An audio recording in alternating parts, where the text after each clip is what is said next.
সালাম আলাইকুম। আমি আবারও ব্যাক করছি। তো আজকে হচ্ছে যে আমি একটা শর্টস নিয়ে কাজ করব। এটা হচ্ছে যে একজন ব্যাটসম্যান হচ্ছে যে বিশেষ করে শর্ট অফ গুড লেন্থ অথবা হচ্ছে যে শর্ট বলকে আপনার হচ্ছে যে ব্যাকফুটে কিভাবে হচ্ছে ব্যাকফুট পাঁচটা করে দিবে। তো ব্যাকফুট পাঁচ করলে আপনার হচ্ছে যে এই বলটা যখন আপনি ডিফেন্স করে দিলেন তো সেই ক্ষেত্রে আপনার রান না পাওয়ার পসিবিলিটি বেশি, কিন্তু আপনি যদি ব্যাকফুটে গিয়ে যদি একটু পাঁচ করে দেন তাহলে সেই বলটা হচ্ছে যে বলের যদি ফেসটাকে আপনি ইউজ করতে পারেন তো সেই ক্ষেত্রে কি হয়, অনেক সময় আপনি সিঙ্গেলস রান পেয়ে যাবেন। এবং এটা যদি স্ট্রেট বরাবর চলে যায়, ব্যাকফুটে বিশেষ করে স্ট্রেটে বেশি হচ্ছে পাঞ্চ করা হয়, তো সেই ক্ষেত্রে এটা বাউন্ডারি লাইনেও আপনার বলারকে যদি আপনি মিস করাইতে পারেন তখন সেই ক্ষেত্রে কি হয়, আপনার হচ্ছে এটা চার হয়ে যাওয়ার চান্স থাকে। তো আমরা হচ্ছে আজকে ব্যাকফুট পাঞ্চ কিভাবে আপনার হচ্ছে করবেন তো সেটাই দেখাবো। তো ব্যাকফুট পাঞ্চের হচ্ছে যে আপনার প্রথমে হচ্ছে যে আপনি স্ট্যান্স করবেন একদম ফ্লেক্সিবিলিটি নিয়ে, একদম নর্মাল ফ্লেক্সিবল কন্ডিশনে আপনি হচ্ছে থাকবেন যে কোনো শর্টস খেলার জন্য প্রস্তুত।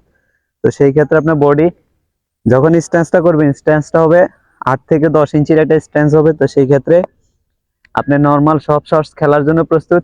জাস্ট হচ্ছে যে আপনার যদি লেগ স্টাম্পে থাকেন জাস্ট হচ্ছে পাটা মিডল স্টাম্পে আরামসে যাবে, আর এইটাকে আস্তে টেনে আরামসে আনবেন, এনে এইখান থেকে জাস্ট হচ্ছে যে বলটা আসবে আস্তে পাঁচ করে দিবেন।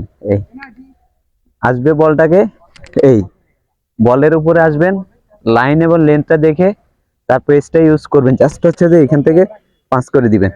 এই পাঁচটা যখন করবেন একটু হচ্ছে যে আপনার হালকা টপ হ্যান্ডটা এবং বটম হ্যান্ড দুইটা হচ্ছে যে একটু প্যারালালি কি থাকবে, প্যারালালি জাস্ট হচ্ছে ব্যাটটাকে জাস্ট হচ্ছে পেসটা ইউজ করার জন্য একটু পুশ করতে হবে। এই আসবে এখান থেকে একটু পুশ করতে হবে, এই আসবে একটু পুশ করে দিতে হবে। এই তো এইটা যখন আপনি পুশ করে দিবেন তো বলটা কি হবে, যে একটা গতি নিয়ে যে বলটা হচ্ছে যে আপনার ব্যাটে আসতেছে, আপনি হালকা যদি পাঁচ করে দেন তাহলে হচ্ছে বলটা কি হবে, লাইনে জাস্ট হচ্ছে বলারকে যদি ফাঁকি দেয় তাহলে সেই ক্ষেত্রে আপনি চার পেয়ে যেতে পারেন। তো ব্যাকফুট পাঁচটা হচ্ছে যে আপনারা কিভাবে করবেন এটাই আমি কয়েকটা ড্রিল এখন হচ্ছে যে করে দেখাবো।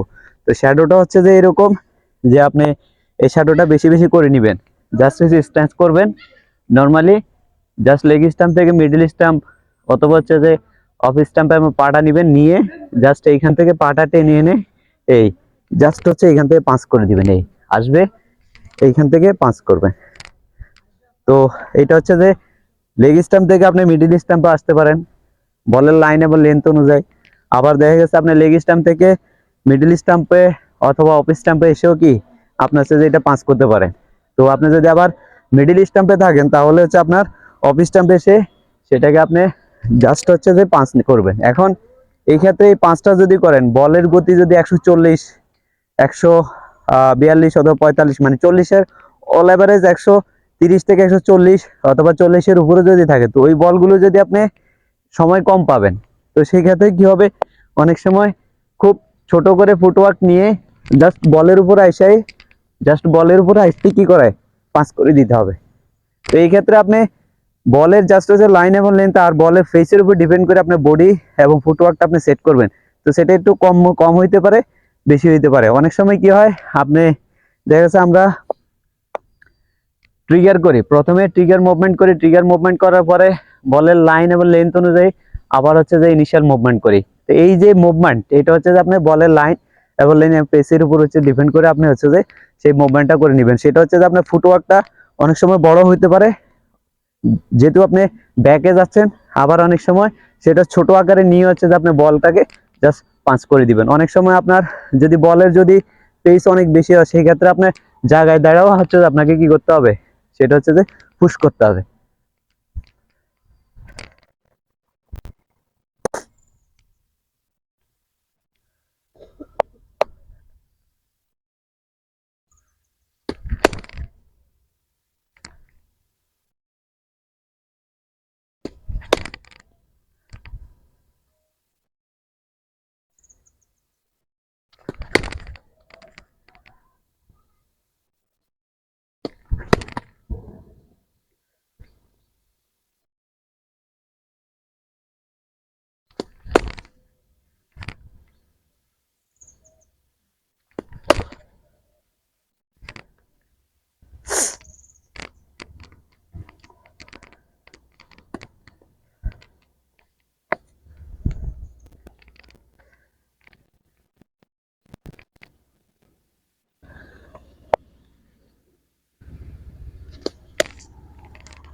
ড্রিল করার সময় একটা জিনিস আপনার হচ্ছে খেয়াল রাখবেন, সেটা হচ্ছে যে আপনার যখন আপনি ড্রিল করতেছেন তখন সেই ক্ষেত্রে আপনার যে ব্যাকফুটে আপনি যাচ্ছেন বলের লেন্থ অনুযায়ী যে ব্যাকফুটে যাচ্ছেন, তো ব্যাকফুটের সময় আপনি যখন হচ্ছে যে ব্যাকফুট সেট হচ্ছেন সেই ক্ষেত্রে আপনি একটা জিনিস ফলো রাখবেন, সেটা হচ্ছে যে আপনার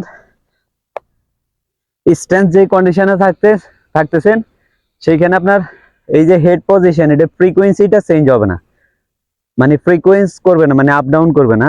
আপনি স্ট্যান্সে আছেন, এই স্ট্যান্সে থেকে জাস্ট হচ্ছে আপনার পাটা জাস্ট ফুটওয়ার্কটা হচ্ছে যে আপ এবং ডাউন হবে, অথবা স্ট্যান্স থেকে পিছনে যাবে, কিন্তু আপনার হেড পজিশন কি হবে না, উপরে উঠবে না, বডিও উপরে উঠবে না এবং সোজা হবে না, এইরকম না। তো মানে এখানে ও একটা ওয়েভিং ক্রিয়েট হবে না, জাস্ট হচ্ছে যে বডি স্টেবল স্ট্যান্সে থাকবে, ফুটওয়ার্ক চেঞ্জ হবে, বল আসবে, দেন হচ্ছে বলের উপর ডিপেন্ড করে আপনি জাস্ট হচ্ছে যে বল আসবে পুশ করে দিবে।